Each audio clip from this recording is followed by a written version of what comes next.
நமது ஸ்ரீ மீனாட்சி அம்மன் தேவஸ்தானம் ஒரு பெரிய ஆலயமாக இவ்வட்டாரத்தில் மிக நேர்த்தியாகவும் பிரசித்தி பெற்ற ஒரு ஆலயமாகவும் செயல்பட்டு வருகின்றதை அறிந்து அம்மனின் ஆசியுடன் என்னால் இயன்றளவு உதவிட முன் வந்துள்ளேன் என பினாங்கு மாநில வீடமைப்பு சுற்று சூழல் துறை ஆட்சிக்குழு உறுப்பினர் மாண்புமிகு தத்தோஸ்ரீ சுந்தராஜு சோமு கூறினார்.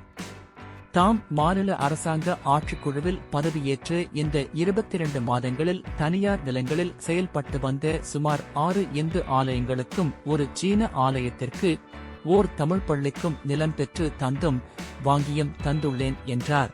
ஆலயங்கள் எதிர்நோக்கும் நில பிரச்சினைக்கு தாம் முக்கியத்துவம் தந்து வருவதாகவும் அதனின் ஸ்ரீ மீனாட்சி அம்மன் ஆலய நிர்வாகம் தம்மை சந்தித்து உதவி கேட்டபோது இந்த ஆலயத்திற்கு எப்படியாவது நல்லுதவி வழங்க வேண்டும் என்று என் மனம் சொன்னது. ஆலய சேமிப்பு குறித்து கேட்டபோது 50,000 கையிருப்பு இருப்பதை அறிந்தவுடன் மகிழ்ச்சியடைந்தேன். உடனே அந்த நிலத்தை நாம் வாங்கிடுவோம் என்று நிர்வாகத்தினருக்கு உற்சாகம் ஊட்டினேன். முதல் தவணையாக செலுத்தக்கூடிய 1 லட்சம் வெள்ளிக்கு நான் என் சொந்த பணமாக 50,000 வெள்ளி வழங்குவதாக கூறி மறுநாளே அப்பணத்தை வங்கியில் செலுத்திவிட்டேன். அதன்படி வீடமைப்பு நிறுவனத்திற்கு முதல் தவணை பணத்தை செலுத்தி ஒப்பந்தமும் செய்யப்பட்டுவிட்டது.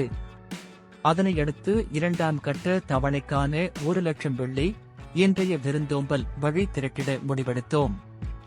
ஆலய நிர்வாகமும் அதன் தலைவரும் நம்மோடு கைகோர்த்து செயல்பட்டதனால் இன்று 2 லட்சம் திரட்டிட இந்த சாதனையை புரியா வாய்ப்பேற்பட்டதாக கூறிய போது விருந்தினர்கள் அனைவரும் கரவொலி எழுப்பி ஆதரவளித்து மகிழ்ந்தனர்.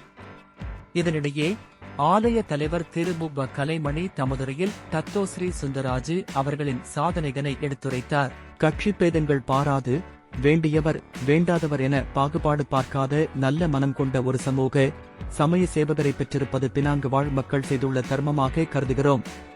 அவரின் சேவைகள் தொடர வேண்டும் என்றுமே தாமும் தமது நிர்வாகத்தினரும் பொதுமக்களும் அவருக்கு விசுவாசமாகவே இருப்போம் என்று பெரும் கரவொலிக்கிடையே பேசினார்.